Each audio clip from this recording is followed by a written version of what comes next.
चलिए आज हम लोग पांचवा पाठ पढ़ते हैं। पांचवा पाठ है भारत महिमा। पांचवा पाठ आपको यहाँ दिख रहा होगा, भारत महिमा।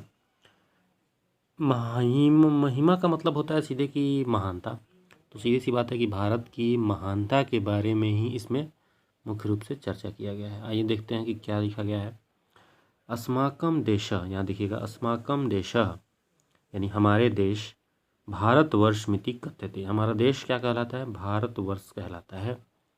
अस्य महिमा सर्वत्र गीयते, इसकी महिमा हर जगह, सर्वत्र मतलब हर जगह गाई जाती है। पाठे अस्मिन्, इस पाठ में, विष्णु पुराणात, विष्णु पुराण से, भागवत पुराणात, भागवत पुराण से, च प्रथमम द्वितीयम च क्रमशः पद्यम गृहीतमस्ति। तो इसमें जो विष्णु पुराण से और भागवत पुराण से पहला और द्वितीय जो श्लोक है, दो श्लोक है पौराणिकी, आप बुक में अपने देखिएगा तो इसमें दो श्लोक दिखाया गया है। एक यहाँ पे पौराणिकी है, ये लिख, यहाँ पे आप देखिए ध्यान से, तो यहाँ पे पौराणिकी लिखता है। तो ये जो पहला श्लोक है और ये दूसरा श्लोक है, ये दोनों पौराणिकी है, और यहाँ लिखता है आधुनिकी। तो इसमें भी 3 श्लोक आ जाते हैं। एक तो ये आधुनिकी के पास जो है वो हो गया, और 2 श्लोक यहाँ पर ये दोनों आ जाते हैं। तो ये दोनों जो भी हैं ये हमारे क्या है, दूसरा, चौथा और 5वां श्लोक है। तो इस तरीके से इसमें कह रहा है कि पौराणिकी में कितने श्लोक हो गए? तो 2 श्लोक हो गए। और कहाँ से लिए गए? तो विष्णु पुराण से और भागवत पुराण से वो श्लोक लिए गए हैं, विष्णु पुराण से और भागवत पुराण से। उसके बाद कहता है कि अवशिष्टानि पद्यान अध्यक्षेण निर्मीये प्रस्तावितानि, कि अन्य जो 3 है उसको निर्माण किया गया है उसको भारत के लिए। भारतम प्रति भक्ति अस्माकं कर्तव्य रूपेण वर्तते, उसमें भारत के प्रति भक्ति को लेकर के कर्तव्य रूप में वर्णन किया गया है। तो आइए हम लोग देखते हैं सबसे पहले पौराणिकी का क्या श्लोक है और उसका अर्थ क्या बनता है, क्या होता है। यहाँ देखिए, कहता है कि गायन्ति देवः कील गीतकानि धन्यास्तु ते भारत भूमि भागे, स्वर्गा पवर्गा अस्पद मार्गभूते भवन्ति भूयः पुरुषः श्रुत्वात्।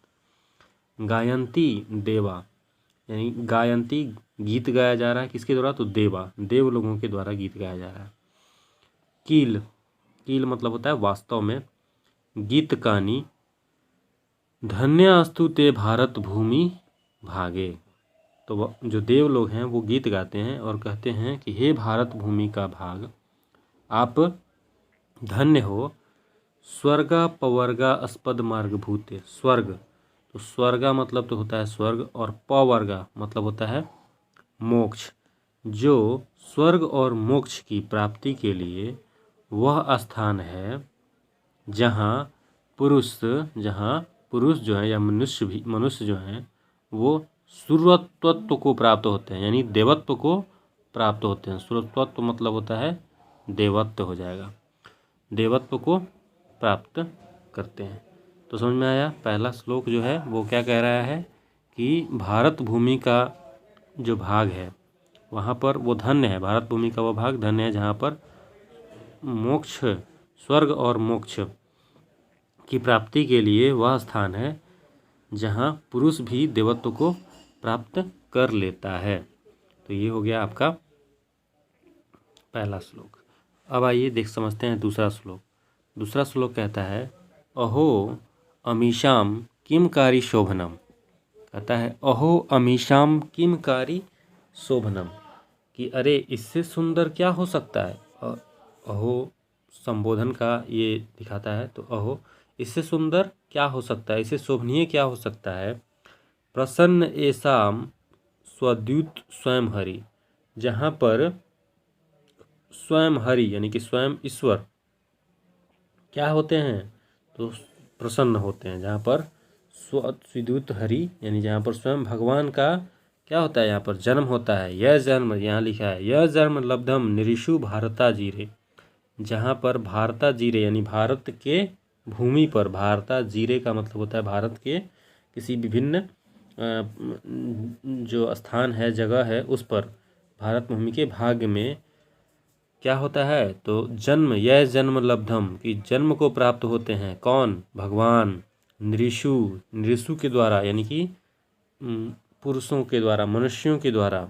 मुकुंद सेवोपैकम स्प्रिया ही न, जहाँ मनुष्य के द्वारा मुकुंद की यानी भगवान की सेवा की जाती है।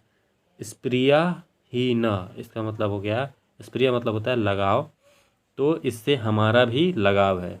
अब देखिए, ये चूँकि पौराणिकी श्लोक है तो विष्णु पुराण और भागवत गीता ये लिखा गया है, तो जो देवतागण है ना, वो भगवान के बारे में वो क्या कर रहे हैं? तो उन्हीं के बारे में ये चर्चा कर रहे हैं, उन्हीं के बारे में गीत गा रहे हैं, इसीलिए उनके द्वारा गाया गया है, उनके द्वारा कहा गया है ये श्लोक है। तो इसको थोड़ा सा पढ़ने में आपको परेशानी हो रही होगी, लेकिन देखिए ध्यान से, एक बार फिर से मैं इसको पूरे तरीके से बताता हूँ हिंदी इसको कैसे लिखा जाएगा। देखिए, कहता है कि इससे सुंदर क्या हो सकता है, इससे सुंदर क्या हो सकता है जहाँ स्वयं भगवान का भी मनुष्यों द्वारा जन्म हुआ है इस भारत भूमि पर। इससे सुंदर क्या हो सकता है जहाँ स्वयं भगवान का भी मनुष्यों द्वारा जन्म हुआ है इस भारत भूमि पर, और भगवान भी जिनकी सेवा यहाँ के मनुष्य करते हैं, और भगवान जिनकी, मुकुंद मतलब होता है ईश्वर, तो भगवान जहाँ जिनकी सेवा यहाँ पर मनुष्य करते हैं, इसी से हमारा लगाव है, यानी हम भी देवता भी इस भारत भूमि पर, समझ गए ना? तो क्यों आना चाहते हैं? क्योंकि जब भगवान स्वयं यहाँ पर आते हैं और मनुष्यों द्वारा जन्म पाते हैं, तो हम भी यहाँ पर आना चाहते हैं। चलिए आगे बढ़ते हैं। अब आ गया आधुनिकी श्लोक। तो ये जो आधुनिकी है ये खुद से बनाया गया है जो संस्कृत के जानकार हैं उनके द्वारा, तो इसमें ज़्यादा आपको पढ़ने में डिफ़िकल्टी नहीं आएगी, और इसका जो शब्द भी है वो बहुत ही छोटा छोटा लिखा हुआ है। देखिए, इयम निर्मला वत्सला मातृभूमि, इयम निर्मला वत्सला मातृभूमि, यह भारत भूमि, मातृभूमि जो है भारत भूमि निर्मल है। कैसी है? तो निर्मल है।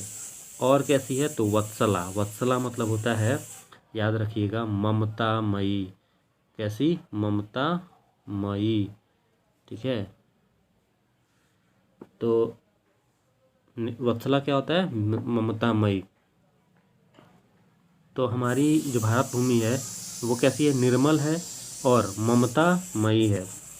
प्रसिद्धम सदा भारतम वर्ष में तत्, और सदा से, हमेशा से, सदा से इसी तरीके से ये क्या रही है? तो प्रसिद्ध रही है, इसी तरीके से प्रसिद्ध रही है, निर्मल और ममतामयी, इसी का ये इसी तरीके से प्रसन्न रही है, प्रसिद्ध रही है।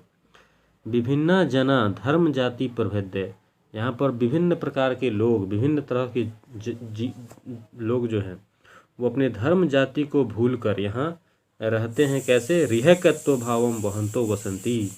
तो रिहकत्व भाव यानी कि विभिन्न जाति और धर्म के लोग जो हैं अपने जात धर्म को भूलकर एकता का भाव रखते हुए यहाँ रहते हैं, एकता के भाव से यहाँ रहते हैं। कैसे रहते हैं? तो एकता के भाव से यहाँ पर रहते हैं। दिखा है ना, रिहकत्व भावम वहंती वसंती, तो एकता को का भाव लेकर के यहाँ पर रहते हैं। तो कैसे लिखेंगे इसको? यह भारत भूमि निर्मल एवं ममतामयी मातृभूमि है, यह इसी रूप में हमेशा से प्रसिद्ध है, और विभिन्न जाति और धर्म के लोग अपने जाति धर्म को भूलकर एकता का भाव रखते हुए यहाँ पर रहते हैं। ठीक है, चलिए आगे बढ़ते हैं। अब लास्ट 2 श्लोक है, इसको भी पढ़ लीजिए। जो चौथा श्लोक है वो कहता है कि विशाल अस्मदिया धरा भारत भूमि, भारत भूमि कैसी है? तो विशाल है। विशाल अस्मदिया धरा भारत भूमि, कि हमारी यह जो भारत भूमि है वो विशाल है। सदा सेविता सागरे रम्य रूपा, और सदा से, हमेशा से सुंदर सागर और पर्वतों से रम्य रूपा, ये सुंदर सागर से सेवित है, चारों तरफ से इसके सागर हैं, समुद्र है। वनः पर्वत निर्झरय भर्वभूति, और वन और पर्वत और निर्झर यानी कि झरना, तो वन पर्वत और निर्झरों से भी ये चारों तरफ से घिरी हुई है। वहंती भीरेशु शुभा चापगाभी, चापगाभी मतलब होता है नदियाँ, और इसके अंदर है ना नदियों के द्वारा इसकी सेवा की जाती है। किसकी? भारत भूमि की सेवा की जाती है। किसके द्वारा की जाती है? तो नदियों के द्वारा। तो लिखेंगे कि हमारी यह विशाल भारतीय भूमि हमेशा से सुंदर सागर से सेवित है। इतना ही नहीं, वनों, पर्वत, निर्झर यानी कि झरना और नदियों के द्वारा सेवा इसकी की जाती है। ठीक है, समझ गए। अब है लास्ट, जो हमारा 5वां श्लोक है, ध्यान से पढ़िएगा। जगत गौरवम भारतम शोभनीयम, जगत का गौरव भारत शोभनीय है, जगत का गौरव है, जगत का गौरव है भारत, और कैसा है? शोभनीय है। सदा अस्माभिरेत तथा पूजनीयम, सदा से हम सबके लिए सदैव ये क्या है? पूजनीय है, भारत हम सबके लिए पूजनीय है। भवेद देशभक्ति समेशाम जनानाम, और यहाँ के सभी लोग की जो आदर्श रूप में देशभक्ति है, परादर्श रूपा, दिख रहा है ना, परादर्श यानी आदर्श रूप में जो देशभक्ति है वो सदा वर्जनीय है, वर्जनीय है यानी कि आकर्षण के योग्य है। दूसरों के लिए यानी कि दूसरे जो देश में लोग रहते हैं उनके लिए यहाँ के लोगों की जो देशभक्ति है वो सदा से कैसी है? तो परादर्श रूपा, आदर्श रूप में है, और यहाँ की दूसरों के लिए ये एक आकर्षण का केंद्र भी है। तो इसका अगर एक साथ अगर इसका शब्दार्थ लिखेंगे तो इस तरीके से लिखेंगे कि यह जगत का गौरव भारत शोभनीय है और हम सब के द्वारा सदैव पूजनीय है। यहाँ के सभी लोगों की आदर्श रूप में देशभक्ति दूसरों के लिए आकर्षण के योग्य है। ठीक है, अब चलिए इसके क्वेश्चन आंसर को फटाफट देख लेते हैं। पदार्थ यहाँ दिया गया है, इसको आप पढ़ लीजिएगा। पदार्थ यानी कि इसकी हिंदी जो भी होती है, संस्कृत का हिंदी, वो आपको ज़रूरी है। यहाँ पर है एक पद उत्तर, तो एक पद में उत्तर देना है। के गीत कहानी गायन थी, बताइए गीत कौन गा रहा था? तो देव। कौन गा रहा था? जो देवगण थे वही तो गीत गा रहे थे। किसके लिए? तो ईश्वर के लिए गीत गा रहे थे। ठीक है, उसके बाद है कि ऐसाम कह प्रसन्न, वहाँ पर प्रसन्न कौन है? प्रसन्न कौन है? तो हरि, स्वयं हरि यहाँ पर आते हैं और प्रसन्न होते हैं। ठीक है, इयम निर्मला मातृभूमि कीदृशा अस्ति, हमारी जो निर्मल मातृभूमि है वो कैसी है? तो वो है वत्सला, वत्सला यानी ममतामयी है। और कोई कोई विशाल भी लिख देता है, तो वो भी वापस डिपेंड करता है कि आपको ऑप्शन क्या दे रहा है उस पर। ठीक है, फिर कहता है कि अस्मदीय भारतीय धरा कीदृशी अस्ति, कि हमारी भारतीय धरा है वो कैसी है? तो बहुत लोग इसमें विशाल भी लिखते हैं, है ना, और बहुत सारे रम्य रूपा भी लिख देते हैं, रम्य रूपा। ठीक है, रम्य रूपा, तो दोनों ही बिल्कुल सही आंसर है, उसमें आपको कंफ्यूज नहीं होना है। ठीक है, उसके बाद है अस्माभि सदाम किम पूजनीयम, अस्माभि सदा किम पूजनीयम, यहाँ पर हमेशा से क्या पूजनीय है? तो भारत हमारा, तो हो जाएगा आंसर भारतम, भारत जो है हमारा पूजनीय है। ठीक है, उसके बाद होगा हमारा एक पद उत्तर देने वाला लिखित में। तो यहाँ पर देख लीजिए, देवा कानी गायंती, क्या गा रहे हैं देवा? तो हो जाएगा गीत कानी। क्या गायंती? तो गीत कानी गायंती। जनः कीदृशम जन्म लब्धम, जन का कैसे जन्म होता है? तो मुकुंद, कीदृशम मुकुंद सेवोपयिकम, आंसर होगा मुकुंद सेवोपयिकम, लिख लीजिएगा। विशाला धारा का, विशाल धारा किसकी है? तो भारत की है, तो भारतीय इसका आंसर हो जाएगा। जगत गौरवम किम वर्तते, जगत का गौरव कौन है? तो भाई भारत है।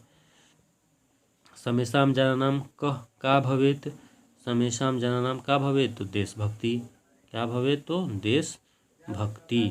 ठीक है, ये हो जाएगा आपका एक पद उत्तर। पूर्ण वाक्य में भी आप आसानी से उत्तर दे सकते हैं पढ़ने के बाद। देखिए, अस्माकम भारतीय धारा कीदृशी अस्ति, हमारी भारतीय धारा कैसी है? तो इसमें हम क्या लिख सकते हैं? विशाल है, रम्य रूपा है ना, और भव्य भूमि है यहाँ का, ये सारा चीज़ लिख सकते हैं। फिर कहता है कि भारतीय धरा कह का भी च सेविता किसके द्वारा सेवित किया जाता है, तो लिखेंगे सागरे पर्वते निर्झर इत्यादि के द्वारा ये इसका सेवित किया जाता है, इसको सेवा दी जाती है। फिर एक धर्म जाति प्रभेदे विभिन्न जना किम वहंता वसंती, धर्म और जाति को प्रभेद करके जो लोग हैं वो किस तरीके से रहते हैं, तो एकत्व भावम, एकता के भाव से यहाँ पर लोग रहते हैं। के वारम वारम भारते जन्म गृहंती, के बार बार यहाँ पर जन्म लेते हैं, तो पुरुष यहाँ पर ईश्वर को कहा गया है, देवताओं को कहा गया है, वो यहाँ पर बार बार जन्म लेने का इच्छा रखते हैं। सर्वेशाम जनानाम देशभक्ति कीदृशा भवेत्, और दूसरों के लिए जो सभी लोग हैं उनके लिए यहाँ की देशभक्ति कैसी है, तो आवर्जनीय है और प्रादर्श रूपा है। आवर्जनीय और प्रादर्श रूपा यानी आदर्श रूप में है, और यहाँ का ये जो है इनकी देशभक्ति है। भारत भूमि की दृश्य अस्ति, भारत भूमि फिर कैसी है, तो निर्मल है, वत्सला है, मातृभूमि है। ठीक है। भारताजीरे जन्म लब्धुम स्पृहा केसाम अस्ति, तो भारत में जन्म लेने के लिए जो है वो स्पृहा केशाम, तो अस्माकम क्या हो जाएगा, अस्माकम किसका, अस्माकम होगा किसका, भारताजीरे में कौन मतलब जन्म लेना चाह रहा है, यहाँ पर किसका लगाव है, तो अस्माकम देवताओं का यहाँ पर लगाव है। ठीक है। तो ये क्वेश्चन आंसर आपका समाप्त हुआ। यहाँ से आप आगे इसको पढ़िए, अच्छे तरीके से समझिए, मॉडल सेट का जो भी क्वेश्चन आंसर है उसको बनाने का प्रयास कीजिए। मॉडल सेट का जो भी क्वेश्चन आंसर है उसको बनाने का प्रयास कीजिए, अपने आपको रिफाइंड कीजिए, पॉजिटिव रहिए, और भारत महिमा चैप्टर को अच्छे ढंग से बार बार पढ़िए। ठीक है। बहुत बहुत धन्यवाद, मिलते हैं नेक्स्ट वीडियो में।